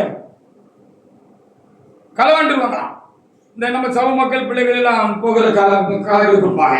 அப்படிப்பட்ட காரியங்கள் அவர் சபைக்கு வந்து பிற்பாடு அது தேவனுடைய காரியமா என்னன்னு தெரியல, கண்டுபிடிக்கப்பட்டார்கள். அப்படி கண்டுபிடிக்கப்பட்டு பிற்பாடு கொஞ்ச நாள் நானும் அப்படி லைனுக்கு போயிருக்கிறேன். சில சகோதரர்கள் லைனுக்கு போனாங்க. போன இடத்துல நல்லா சாப்பிடுவாங்க. தாச்சப்பழம் எல்லாம் வாங்கி அதெல்லாம் வாங்கி நல்லா சாப்பிடுவாங்க. ஓனர் ஒன்றும் சொல்ல மாட்டார். ஹல்லேலூயா, ஏன்னா அவன் திருடுனதுக்கு இவங்க நல்லா சாப்பிட்டு விட்டுருவாரு. ஆனா நான் அது கூட சாப்பிட மாட்டேன். அதுதான் நான் சொல்ல வரேன். ஹல்லேலூயா, எதுக்கு தேவையில்லாத செலவு ஓனருக்கு வைப்பாங்கன்னு சொல்லி என் மனைவிக்கு தெரியும். அவர் பேட்டான்னு ஒரு குறிப்பிட்ட கொடுப்பாரு. அதை மாத்திரம் தான் நாங்கள் எடுப்போம். பேட்டான்னு சொல்லி கொடுப்பாங்க. அன்னைக்கு அப்படி லைன் எடுக்க போகும்போது அந்த பேட்டாவுக்கு தான் நான் எடுப்பேன். ஒழிய தேவையில்லாத காரியங்களை சாப்பிட்றதுல இதில் நான் செலவழிக்க மாட்டேன். நான் மனைவி தெரியும் வீட்டுல இருந்து போகும்போது சாப்பாடு கட்டி கொடுப்பாங்க. மத்தியான சாப்பாடை நான் கெட்டிக்கிட்டு போறேன். ஏன்னா அந்த சின்ன பேட்டா மிச்சத்தை கொண்டு வந்தா குடும்பத்துக்கு உதவுங்கிறதுக்காக நான் எவ்வளவு செலவழித்தாலும் ஓனர் விட்டு கேட்க மாட்டேன். அவருக்கு அது பெரிய காரியம் இல்லை. ஆனாலும் தேவையில்லாத செலவு வைக்க மாட்டேன் ஓனருக்கு. ஹல்லேலூயா, அப்படி நான் உண்மையா இருந்ததுனால என்னமோ தெரியல, அதனாலதான் காலம் வந்த போது கர்த்தர் என்னை ஊழியத்துக்கு கொண்டு வந்தார். ஹல்லேலூயா, என்னால் முடிந்த மட்டும் இன்றைக்கு வரைக்கும் ஊழியத்திலும் என் தேவனுக்கு உண்மையானவனாக இருக்கிறேன். எனக்கு கொடுக்கப்பட்ட ஜனங்களுக்கு நான் உண்மையானவனாக இருக்கிறேன். அதனாலதான் என்னமோ தெரியல, பெரியா மரிச்சு போன இந்த காலங்களில் கர்த்தர் என்னிடத்துல பேசி ஒரு வாலிபு கொடுத்து எழுப்பு, ஒரு சேனை எழுப்பு, அந்த வாலிபு கூட்டம் ரெண்டு சமய கட்டுட்டோம், நீ முன்னாடி நில்லு அப்படின்னு அந்த பெரிய வேலையை என்கிட்ட ஒப்படைச்சிருக்கிறாருன்னு நம்புறேன். ஹல்லேலூயா, அப்ப உண்மை உள்ளவர்கள் பரிபூர்ணமான ஆசீர்வாதத்தை பெறுவார்கள். யோசேப்பு உண்மை உள்ள மனுஷனா இருந்தாரு. போத்திபார் மனைவி கண் போட்ட போதிலும் என் தேவனுக்கு உரமாக இந்த பெரிய பாவத்தை நான் எப்படி செய்ய முடியும், என் எஜமானுக்கு இப்படி ஒரு பெரிய துரோகத்தை எப்படி செய்ய முடியும், அவர் எல்லாத்தையும் என் பொறுப்புல என்னை நம்பி விட்டுருக்கிறாரு. வீட்டுக்குள்ள இவனை சரளமா வந்து போறா எஜமான் என் மேல வச்ச நம்பிக்கை, அதனால என்ன சரளமா எல்லா வேலைக்காரனும் வீட்டுக்குள்ள போக முடியாதுல்ல, ஓனர் வீட்டுக்குள்ள சரளமா நடமாட முடியாது, நம்ப மாட்டாங்க.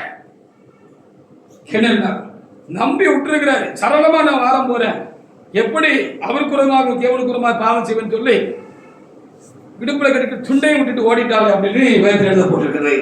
எப்படி பாருங்க, யோசேப்பு எப்படி இருந்தாரு, தாத்தா மாதிரியே உண்மையுள்ளவரா இருந்திருக்காரா, தேவனுக்கு உண்மையா இருந்திருக்கிறாரு, மனிதனுக்கு உண்மையா இருந்திருக்கிறாரு, கடமையில உண்மையானவராக இருந்திருக்கிறாரு.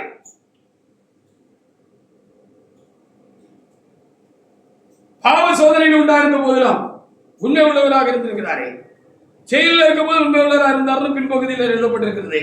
அதனால அங்கேயும் அந்த ஜெயில் வார்டன் என்ன செஞ்சாரா, எல்லா பொறுப்பையும் அவர்கிட்ட ஒப்படைச்சிட்டு அவர் நிம்மதியா இருந்தார் அப்படின்னு சொல்லப்பட்டிருக்கு. இதனால்தான் அவர் காலத்துல எகிப்து தேசத்துக்கு அக்கை பார்வனாக மாறிவிட்டார். ஹல்லேலூயா, பார்வன் பேருக்கு இருந்தாரு, நான் சிங்காசனத்தில் மாத்திரம் நான் பார்வனாக இருக்கிறேன். இந்த யோசேப்பு இந்த தேசத்துக்கு பார்வன் என்று சொல்லி எல்லாரும் தென்குலிட்டு அவனை பணியுங்கள் என்று சொன்னார் என்று சொல்லப்படுகிறார். ஒரு உண்மை அந்த அளவுக்கு அவர் உயர்த்தியது. ஹல்லேலூயா, அப்போ உண்மையா இருக்குன்னு அதான் ரொம்ப காரியம். இப்படி நிறைய பேருக்கு நிறைய காரியங்கள் நம்ம பார்த்துட்டே போலாம்.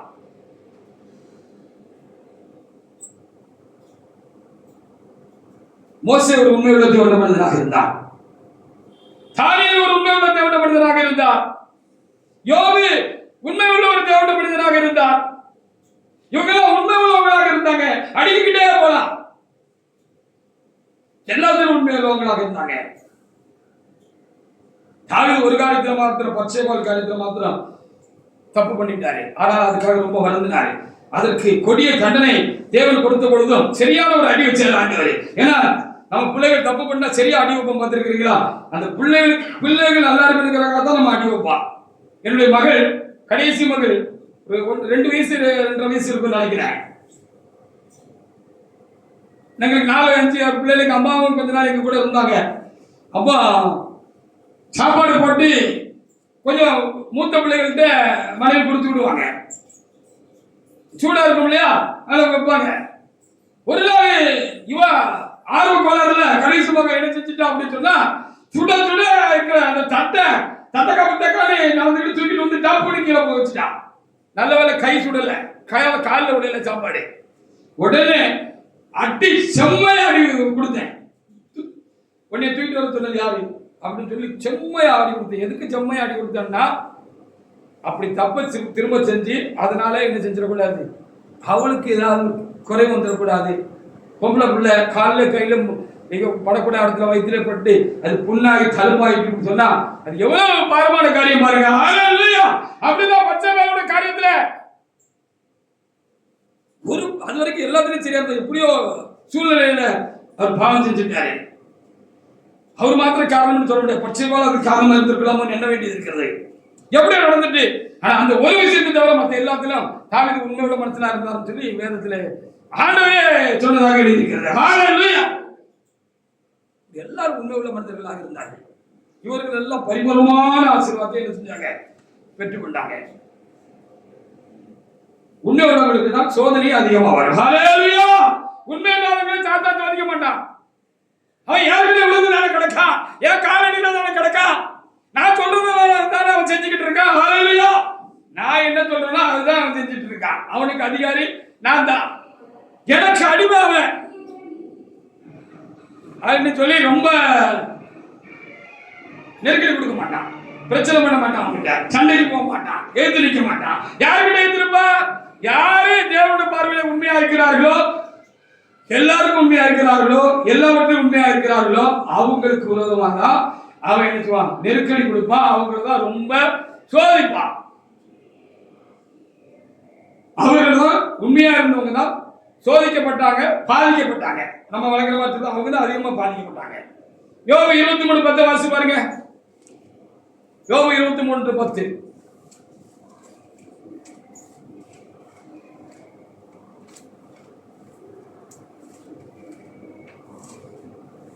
அப்ப காரணமில்லாத காரியங்கள் நமக்கு உண்டாகிறது.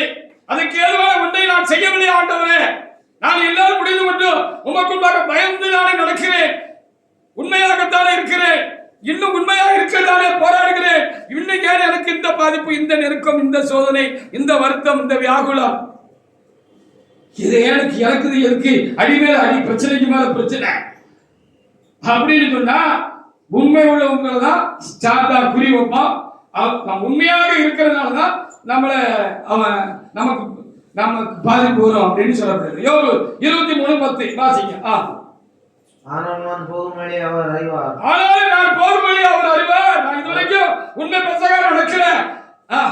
அவர் என்னை சோதித்த பின் நான் பொன்னாக விளங்குவேன். அவர் என்னை சோதிச்சாலும் நான் பாதிச்சாலும் பொண்ணா தான் இருக்கும்.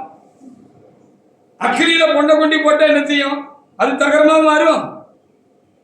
இப்ப உண்மை உள்ளவங்க சோதிக்கப்பட்டால், பாதிக்கப்பட்டால் அவங்க இன்னும் புலவிட்ட பொண்ணு போல மாறிடுவாங்க. நான் சோதிக்கப்பட்ட பொண்ணு சுத்த பொண்ணாகிடுவேன். கொஞ்சம் சின்ன சின்ன அழுக்கு இருந்திருக்கும், அந்த அழுக்கும் போய் பிரயோஜனமான ஒரு தங்கமா மாறிடுவேன் அப்படின்னு அவர் சொன்னார். அப்படிதான் அவர் மாறிட்டார்.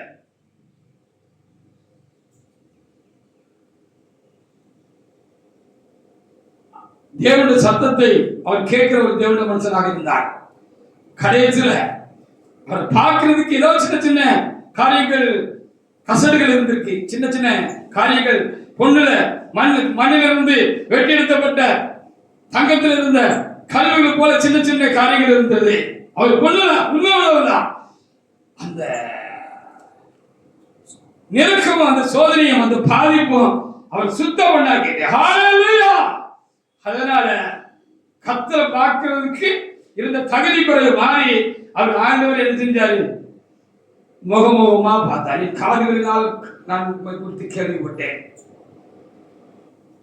இப்பொழுது உங்கள் கண்களினால் உண்மை காண்கிறேன்னு அவர் சொன்னதாக வேத புத்தகத்தில் என்ன செய்திருக்கிறது? அவருடைய முடிவரை எழுதப்பட்ட காரியத்தில் எழுதியிருக்கிறது என்று பார்க்கிறோம். யோபு 42:5, என் காதுகளினால் உங்களை குறித்து கேள்விப்பட்டேன், அப்பப்போ உங்க சத்தத்தை கேட்ட தகப்பனே, உங்க பார்க்கல இந்த சோதனை என்னை புடப்பட்டு சுத்த தங்கமாக்கி உண்மை காணுகிற அளவுக்கு என்ன பக்குவப்படுத்திருக்கு அப்படின்னு சொன்னார். உண்மை உள்ளவங்க சோதனையில விழுந்து போக மாட்டாங்க. விளங்குதா? நம்ம உண்மை உள்ளவங்களா இருந்தோம்னா சோதனையில விழுந்து போக மாட்டோம். விழுந்து போக கர்த்தர் விட மாட்டாரு, தாங்குவாரு, ஏந்துவாரு, சுகப்பாரு, தப்பி வைப்பாரு. அது நமக்கு ஒரு பெரிய படிப்பனைகளை கொண்டு வந்திருக்கிறோம். இன்னும் நமக்குள்ள எஞ்சி மிஞ்சி நிற்கிற காரியங்களை நம்ம குறைகளை பார்த்து சரி பண்ணுகிறதுக்கு ஏதுவா இருக்கிறோம். கர்த்தரை இன்னும் நெருங்கி சேர்வதற்கு முகமுகமாய் காண்பதற்கும் உனக்கும் தரிசனமாக என்று சொல்லி கர்த்தரை காண்பதற்கு தரிசிப்பதற்கும் அது ஏதுவாகிவிடும். பாத்தீங்க, என் கண்கள் காதினால் என் காதனால் உண்மை குறித்து கேள்விப்பட்டேன், ஆமா இப்பொழுதோ என் கண் உண்மை காண்கிறது. யோபு 13:15 வாசிங்க.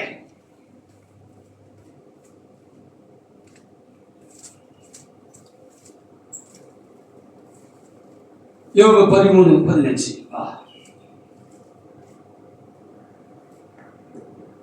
அவர் என்னை கொன்று போட்டாலும் ஹல்லேலூயா, அவர் மேல் நம்பிக்கையா இருப்பேன். ஆனால் என் வழிகளை அவருக்கு ரூபாரம் பண்ணுவேன். ஆனாலும் நான் எவ்வளவு பாதிக்கப்பட்டாலும் நான் உண்மையா இருப்பேன். உண்மையாக இருந்தார்கள், உண்மையாக இருக்க வேண்டும் என்பதுதான் இன்றைக்கு கர்த்தர் நமக்கு அருள் செய்தார்கள். ஹல்லேலூயா. செத்தாலும் சாவையிலுடைய நான் உண்மையிலிருந்து ஒருபோதும் மாற மாட்டேன், விலக மாட்டேன், உறுதியாக இருப்பேன் என்று உறுதியாக இருந்தபடினாலே அவர்கள் மேலான ஆசீர்வாதத்தை பெற்றுக் கொண்டார்கள். உண்மையான மனிதர் பரிபூர்ண ஆசீர்வாதத்தை பெறுவான் போல இந்த யோபா இருக்கட்டும், இந்த தாவீதாக இருக்கட்டும், இந்த தானியேலாக இருக்கட்டும், இந்த மோசேயா இருக்கட்டும், இந்த யோசேப்பா இருக்கட்டும், இந்த யாக்கோபா இருக்கட்டும், இந்த ஆபிரகாமா இருக்கட்டும், எல்லாருக்கும் ஆதி காரணமா இருந்த ஆபிரகாமா இருக்கட்டும் பரிபூர்ணமான ஆசீர்வாதங்களை பெற்றார்கள். அப்போ உண்மை உள்ளவங்க உண்மையை காத்துக் கொள்வதற்கு போராட வேண்டியிருக்கும். போராட கர்த்தர் உங்களுக்கு பலன் தருவார். ஹல்லேலூயா. பலன் இல்லைன்னா பலன் தருவார். ஹல்லேலூயா. பலப்படுத்துவார். அப்போ உண்மையா இருக்கிறதுக்கு போராட்டம் தான். போராட்டத்திலும் பாதிப்புடன் நம்ம உண்மையா இருக்கணுங்கிறதா இதுக்கு செய்தி. முடிவு பரிபூர்ண ஆசீர்வாதத்திலே முடியும். யாக்கோபு 1:12 எடுத்து வாசிப்பாருங்க. உண்மையுள்ள மனிதர்கள் சோதிக்கப்படுவார்கள். உண்மையை காத்துக் கொள்வதற்காக நாம் போராடுகிறோமா? இதான் நல்ல போராட்டம். ஹல்லேலூயா. உண்மையை காத்துக் கொள்வதற்காக ஒரு மனிதன் பாதிக்கப்படுகிறான், தாக்கப்படுகிறான், சோதிக்கப்படுகிறான், குறைவுபடுகிறான், அவமானப்படுகிறான், நிந்திக்கப்படுகிறான், பரியாசம் பண்ணப்படுகிறான், அற்பமாக எண்ணப்படுகிறான். கூட இருந்தவர்கள் குடிமறித்து விட்டு போய்விடுகிறார்கள், இல்லது இந்த லோத்தை போல விலகி போய்விடுகிறார்கள், தனி மனிதனாக நம்மை விட்டு விட்டு போய்விடுகிறார்கள். நாம் மிகுதியும் பாதிக்கப்பட்டு நிற்கிறோம். உண்மையை காத்துக் கொள்வதற்காக இப்படிப்பட்ட காரியங்களா வரும். பலன் கர்த்தர் தருவார் என்று நான் அறிகிறேன். ஹல்லேலூயா. வாசிங்க யாக்கோபு 1:12. சோதனையை சகிக்கிற மனுஷன் பாக்கியவான். சோதனையை சகிக்கிற மனுஷன் பாக்கியவான். அவன் உத்தமன் என்று விளங்கினான் என்று கர்த்தர் தமிழத்தில் அன்புகிறவர்களுக்கு வாக்குத்தத்தம் பண்ணின ஜீவகிரீடத்தை பெறுவான். அன்புகிறவர்களுக்கு, உண்மையாய் அன்புகிறவர்களுக்கு வாக்குத்தத்தம் பண்ணின ஜீவகிரீடத்தை பெறுவார்கள். ஹல்லேலூயா. அதோடு கூட நம்முடைய நன்மையை நாடி தேவனை கர்த்தர் நமக்கு எல்லாவற்றையும் கொடுத்து திருப்தியாக்கி நிறைவாக்கி உண்மையுள்ள பரிபூர்ண ஆசீர்வாதத்தை ஏற்றுக்கொண்டவனாக ஓட்டத்தை முடித்து தேவனத்தில் போய் சேர்ந்து விடுவார்கள். அவர்கள் தேவனுக்கும் பின் சந்தைகளுக்கும் சாட்சிகளாக இருப்பார்கள். ஹல்லேலூயா. பின் சந்தைகளுக்கு அவங்க சாட்சிகளாக இருப்பார்கள். சங்கீதம் 37:37 வாசித்து முடிக்கலாம். அந்த மனுஷனுடைய முடிவு சமாதானமா இருக்கும் அப்படின்னு சொல்லப்பட்டிருக்கிறது. இந்த மனுஷனுடைய முடிவு சமாதானமாக இருக்கும். சங்கீதம் 37 வாசித்து நாம் முடிக்கலாம். அந்த மனிதனுடைய முடிவு சமாதானமாக இருக்கும். ஹல்லேலூயா. நீ உத்தமனை நோக்கி செம்மையானவனை நோக்கி பார்த்தது அந்த மனுஷனுடைய முடிவு சமாதானம். ஆமா, உண்மை உள்ளவர்கள் உத்தமம் உள்ளவர்களாகவும் செம்மையானவர்களாக இருப்பார்கள், சரியா இருப்பார்கள், எல்லாவற்றையும் சரியா இருப்பார்கள். அந்த மனுஷனை நீ நோக்கி பாரு, அவன் முடிவு சமாதானமா இருக்கும். அவனை நீங்களும் பின்பற்றுங்க. அப்படிப்பட்ட மனிதர்களை இனம் கண்டு கொண்டு தேவாவினால் நீங்கள் அறிந்து கொண்டு உங்கள் ஆவியில அறிந்து கொண்டு ஹல்லேலூயா அந்த மனுஷனை நீங்க பின்பற்றுங்க. உங்களுடைய முடிவும் சமாதானமா இருக்கும். நீங்களும் சம்பூர்ணமான ஆசீர்வாதத்தை என்ன செய்வீங்க? பரிபூர்ணமான ஆசீர்வாதத்தை தேவனிடத்தில் பெற்றுக்கொள்வீர்கள். உண்மை உள்ள மனிதர்கள் பரிபூர்ணமான ஆசீர்வாதத்தை பெற்றுக்கொள்வோம். உண்மை உள்ளவர்களாக இருப்போம். கர்த்தர் இந்த வார்த்தைகளை ஆசீர்வதிப்பாராக. நாம் தேவனாய் கர்த்தரை